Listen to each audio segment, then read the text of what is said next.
أعوذ بالله من الشيطان الرجيم بسم الله الرحمن الرحيم الحمد لله الصلاة والسلام على رسول الله ثم أما بعد السلام عليكم ورحمة الله وبركاته. خب کتاب ریاض الصالحین حدیث 520 امام نووی رحمه الله در زیر حدیث 520 در کتاب ریاض الصالحین میگوید وعن انس رضی الله عنه قال، یعنی از انس رضی الله عنه روایت است که گفت قال ابو طلحه لام سلیم، گفت ابو طلحه برای سلیم این مادر انس است، فهمو؟ یعنی که ابو طلحه پیاندرش است. ابو طلحه سلیم رو گفت قد سمعت صوت رسول الله صلی الله علیه و سلم ضعیفا، یعنی واقعا شنیدم سخن رسول الله صلی الله علیه و سلم را، واقعا شنیدم آواز رسول الله صلی الله علیه و سلم را ضعیفا، یعنی آهسته و ضعیف، سست شنیدم. یعنی رسول الله صلی الله علیه و سلم گم میزد آوازش پس بود. اعرف فیه الجوع، یعنی فهمیدم گمان کردم در وی گشنگی را، یعنی که گمان کردم که رسول الله گشنه است که صداش آوازش اینقدر پست است. فهل عندك من شیء، آیا در من شیء، آیا در پیش یگون چیز هست، یعنی یگون چیز داری تو؟ فقالت نعم، پس میگه سلیم گفت که بله. فاخرجت اقراسا من شعیر، پس بیرون کرد قرصای از اقراس، یعنی قرصای، یعنی مقصد از نان پاره، فهمو؟ اقراس یعنی چند نان پاره را از جو. ثم اخذت خمارا لها، بعد گرفت میگه روی مالش را، خمارا لها یعنی روی مالش را. فلفت الخبز ببعضه، پس تاب داد نان رو در بعضش، یعنی که همون روی مال گرفت، در بگیم نان در تاب داد، نان بگیم نان در داخل روی مال گرفت.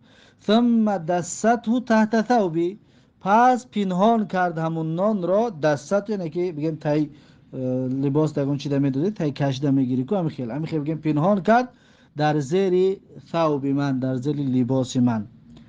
وردتنی ببعضه، و بازگردانید من رو به بعضش، یعنی بعض نونه در دست من داد. ثم ارسلتنی الى رسول الله صلی الله علیه و سلم، بعد فرستاد من رو میگه نزد رسول الله صلی الله علیه و سلم. فذهبت به، پس میگه بردم همین رو نزد پیغمبر صلی الله علیه و سلم. فوجدت رسول الله صلی الله علیه و سلم جالسا فی المسجد و معه الناس، پس دیدم میگه رسول الله صلی الله علیه و سلم رو در مسجد نشسته، رسول الله را دیدم میگه نشسته در مسجد، و معه الناس، و همراه پیغمبر صلی الله علیه و سلم مردمی بودن، چند کسی با رسول الله بودن. فقمت علیهم، پس میگه راست ایستادم در بالای سر آنها. فقمت، پس میگه که انس رضی الله عنه میگه در بالای سر اونها راست ایستادم. فقال رسول الله صلی الله علیه و سلم، پس میگه رسول الله صلی الله علیه و سلم گفت که ارسلک ابو طلحه، یعنی فرستاده از تو رو ابو طلحه، یعنی تو ابو طلحه را بون کرد. فقلت نعم، انس میگه گفتم که بله. فقال علی طعامین، پس میگه رسول الله گفت که آیا از برای طعام، یعنی تو را برای طعام فرستاد؟ فقلت نعم، پس میگه گفتم که بله. فقال رسول الله صلی الله علیه و سلم قوموا فانطلقوا، میگه رسول الله صلی الله علیه و سلم گفت که بخزید و فانطلقوا، یعنی بروید به طرف خانه ابو طلحه. و انطلقت بین ایدیهم حتی جئت ابا طلحه فاخبرته.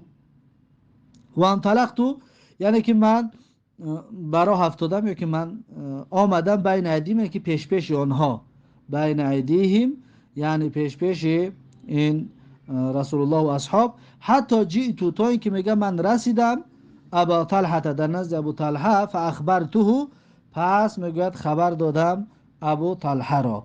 فقال ابو طلحه، پس میگه ابو طلحه گفت یا سلیم، ای سلیم، قد جاء رسول الله صلی الله علیه و سلم بالناس وليس عندنا ما نطعمهم، میگه که ابو طلحه گفت که ای سلیم، واقعا آمده است رسول الله صلی الله علیه و سلم با مردم، و لیس عندنا ما نطعمهم، یعنی نداریم ما چیزی که آنها را اطعام کنیم، یعنی که پذیرایی کنیم، یعنی که یگان شکماشان سیر کنیم، یگان طعام یگان چیز پیشان تقدیم کنیم. فقالت الله و رسوله اعلم. پس میگه سلیم گفت که الله و رسولش داناتر است، یعنی که باوری کامل داشت که رسول الله با اصحاب خیسته آمده سن چی گپی چی معجزه خواهد شد. گفت الله و رسوله اعلم. فانطلق ابو طلحه حتى لقي رسول الله صلی الله علیه و سلم. پس میگه رفت ابو طلحه، یعنی که بگیم نزد در رفت برای پیشواز گرفتن، حتی لقی رسول الله، تا اینکه دید رسول الله، تا اینکه استقبال کرد، یعنی که پیشواز گرفت رسول الله صلی الله علیه و سلم را. فاقبل رسول الله صلی الله علیه و سلم و معه حتی فاقبل رسول الله صلی الله علیه و سلم معه حتی دخل. پس آمد میگه رسول الله صلی الله علیه و سلم همراه ابو طلحه حتی دخل، تا اینکه در خانه هر دویشان در آمدن، یعنی که با ابو طلحه با پیغمبر صلی الله علیه و سلم یک جا در خانه در آمدن. فقال رسول الله صلی الله علیه و سلم. پس میگه گفت رسول الله صلی الله علیه و سلم حلم ما عندك یا سلیمین، یعنی بیار آن چیزی که در نزد تو است، یا ما عندك یعنی در آن چیزی که در نزد، آن چیزی که تو داری، آن چیزی که تو داری ای سلیم، این هر چیزی که داری بیار. فاتت بذلك الخبز. پس آورد میگه سلیم همون نان را، همون نان پاره ای که گفت یک چند نان پاره ای که هست، همون نان را میگه آورد. فامر به رسول الله صلی الله علیه و سلم ففوت. پس امر کرد پیغمبر صلی الله علیه و سلم ففوت، پس اون میده کرده شد. فوت یعنی که خرد و میده و ریزه کرده شد، این همون اونا ریزه کردن. و عصرت علیه سلیم عکتا فآدمته. و عصرت یعنی که جفید بر بالای همون نون میده کردگی سلیم عکه را. عکه همون پوستایی که در داخلش روغن می گرفتن، فهمو بگیم و مثل امروزه بگیم روغن گیرک، در روغن که از پوست بود همون را میگه جفیدک، تا اینکه روغن بریزه. و عصرت علیه سلیم عکتا. پس جفید بر بالای همون نون میده کردگی سلیم عکه را، یعنی که همون ظرف روغن گیرک را. فآدمته. پس همون نون را روغنی کرد، یعنی نونی روغنیش کرد. ثم قال فيه رسول الله صلی الله علیه و سلم ما شاء الله ان یقول. پس گفت در وی رسول الله صلی الله علیه و سلم، مقصد از گفت یعنی دعا خواند، یعنی دعا کرد. پس دعا کرد در همون نان رسول الله صلی الله علیه و سلم ما شاء الله ان یقول، اون چیزی که الله بخواد این که رسول الله دعا بکند، یعنی هر چیزی که رسول الله بگیم خواست با خواست الله تبارک و تعالی دعا کرد. ثم قال. بعد میگه پیغمبر صلی الله علیه و سلم گفت که اذن لعشرتین، یعنی اجازت بتین 10 نفر را، 10 نفر بدروید برای طعام خوری. فاذن لهم. پس 10 نفر اجازه دادن برای طعام خوری. فاکلوا حتی شبعوا ثم خرجوا. پس خوردند، همون 10 نفر آمدند و خوردند حتی شبعوا، تا اینکه سیر کردند و شکم سیری خوردن. ثم خرجوا. بعد بیرون شدن، بعد از خانه برآمدن. ثم قال. بعد از اون که این 10 نفر برآمد پیغمبر گفت که ایذن لعشرتین، باز اجازه بده 10 نفر دیگر رو. فاذن لهم. با 10 نفر اجازه دادن، یعنی که اجازه داخل شدن خانه. فاکلوا حتی شبعوا. با این 10 نفر هم خوردن تا اینکه سیر کردن. ثم خرجوا. این 10 نفر میگه باز بیرون شدن. ثم قال اذن لعشرتین. باز پیغمبر گفت که اجازه بده 10 نفر دیگه. حتی اکل القوم كلهم و شبعوا. همین که 10 نفر میگه اکل القوم كلهم، خوردن قوم همهشون، و شبعوا همه قوم سیر کردن. و القوم 70 رجلا او 80. و همون قوم میگه 70 نفر بود، یا که مرد بود یا 80 مرد، 70 یا 80 نفر بود. میگه همینطور 10 نفر در اومده همهشان به سیری طعام خوردند. خب این حدیث اول متفق علیه. بعد از این باز همین حدیث روایت های دیگر شمیارد که در دیگر کتاب ها یا در دیگر روایت ها چطور آمدگی هست. میگه و فی روایتین، در یک روایت دیگر آمدگی است که فما زال یدخل 10 و یخرج 10. یعنی که هنوزم پیغمبر صلی الله علیه و سلم می در آورد 10 نفر رو و بیرون میکرد 10 نفر رو. این همطوری 10 نفر رو میدره 10 نفر رو میدره، بگیم بر دوام ادامه میداد همین کار رو. حتی لم یبق منهم احد الا دخل، تا این که میگه باقی نمان از همون همراهان پیغمبر کسی مگر اینکه داخل شدن، یعنی در خانه در آمدن. فاکل حتی شبع، پس خورد تا اینکه سیر کرد. فاکل حتی شبع، خورد تا اینکه سیر کرد. ثم هیئها، فاکل یعنی قوم، پس خوردن قوم، حتی شبع یعنی پس تا اینکه سیر کردن قوم، همشون در اومده یک تا خورده به سری خوردن. ثم هیئها فاذا هی، پس میگه هیئها یعنی جمع کرد پیغمبر صلی الله علیه و سلم. فاذا هی، پس ناگهان همونه که بود همون است. یعنی که وقتی که تمام چند کسی که داد بگیم تمام تیچید، اگه میگه تمام وقتی که جمع کرد میگه همونه که در اول بود همون است. فاذا هی، پس ناگهان همونه که بود همون است. مثلها حین اکلوا منها، یعنی که مثل همانه که وقتی که خورده بودن از وی. برام خود در ترجمه فاذا هی تو اینجا یا ترجمه میکنید، بعد مثلها حین اکلوا منها این را ترجمه جدا، یعنی که مثل همانه که حین اکلوا وقت خوردن منها از همون، یعنی چی خیلی که در اول بود ان همون طور است و گویا که هیچ چیز کم نشده است. یعنی که معجزه پیغمبر صلی الله علیه و سلم. بعد از این باز روایت دیگر هم میاد و فی روایتین، در یک روایت دیگر آمده است فاکلوا عشرة، پس خوردن 10 نفر 10 نفر، یعنی 10 کس 10 کس در اومده خوردن. حتی فعل ذلك ب80 رجلا، تا این که انجام داد میگه همین کارو پیغمبر صلی الله علیه و سلم با 80 مرد. 80 مرد رو پیغمبر نمیخیل 10 نفر 10 نفر داخل کرد در خانه. ثم اکل النبی صلی الله علیه و سلم بعد ذلك، بعد خورد میگه پیغمبر صلی الله علیه و سلم بعد اون 80 نفر، بعد خودی پیغمبر خورد و اهل البیت، بعد اهل بیت خوردن، یعنی که خانواده ابو طلحه خوردن. و ترکو سورا، و ترک کردن سوره رو، یعنی که باقی مونده رو، پس مونده رو، یعنی باز کمی زیادی کرد. هم خوردن سیر کردن، باز کمی دیگر زیادی کرد. و فی روایتین، در یک روایت دیگر آمده است ثم افضلوا ما بلغوا جیرانهم، بعد افضلوا یعنی که کم باقی گذاشتن، افضلوا یعنی که باقی گذاشتن طعام باقی ماند، ما بلغوا آنچه را که داده بودن جیرانهم به همسایه هاشون، حتی همسایه هاشون هم دادن، بعد از این با کم دیگر زیادی کرد.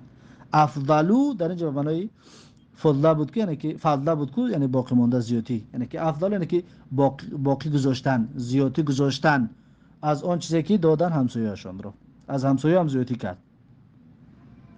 و فی روایتین عن انس قال، در یک روایت دیگر از انس رضی الله عنه روایت است که گفت جئت رسول الله صلی الله علیه و سلم یوما، یعنی میگه آمدم روز نزد پیغمبر صلی الله علیه و سلم، فوجدته جالسا مع اصحابه، پس میگه دیدم رسول الله صلی الله علیه و سلم رو نشسته همراه اصحابش. رسول الله دیدم میگه همراه صحابه نشسته است. و قد عصب بطنه بعصابه، و واقعا میگه بسته بود، عصبه یعنی که بسته بود رسول الله صلی الله علیه و سلم بطنه شکمش را بعصابه به یک پارچه، بگیم به یگان رویمال، به یگان چیزی میگه رسول الله صلی الله علیه و سلم بسته بود شکمش را.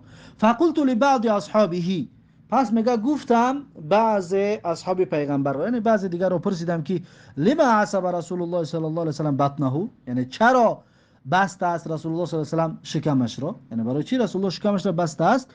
فقالوا من الجوع، پس میگه اصحاب رسول الله گفتن که از گرسنگی و از گشنگی رسول الله شکمش رو بسته است. فذهبت الى ابي طلحه، پس میگه رفتم نزد ابو طلحه، یعنی که انس اکنون نزد پیاندرش رفتم، میگه و هو زوج امی سلیمین بنت ملحانه، و اون زوج امی سلیم یعنی که مادری شوهری امی سلیم بود، امی سلیمی که بنت ملحانه است، میگه شوهری همین بود. فقلت یا ابتاه، پس میگه من گفتم که ای پدر، یا ابتاه یعنی که ای پدر، قد رأيت رسول الله صلی الله علیه و سلم عصب بطنه بعصابة، واقعا دیدم رسول الله صلی الله علیه و سلم را بسته است، شکمش را به پارچه، به چیز شکمش را بسته است. فسألت بعض اصحابه، پس میگه پرسیدم بعضی از اصحاب رسول الله را، فقالوا من الجوع، پس گفتن از گرسنگی، یعنی که شکم سبب بستن رسول الله شکمش را این گفتن گرسنگی است. فدخل ابو طلحه علی امی فقال، پس داخل شد میگه ابو طلحه نزد مادرم و پس گفت، یعنی ام سلیم، پس میگه نزد مادرم داخل شد و گفت هل می شیء، یعنی آیا در پیش تو چیزی هست؟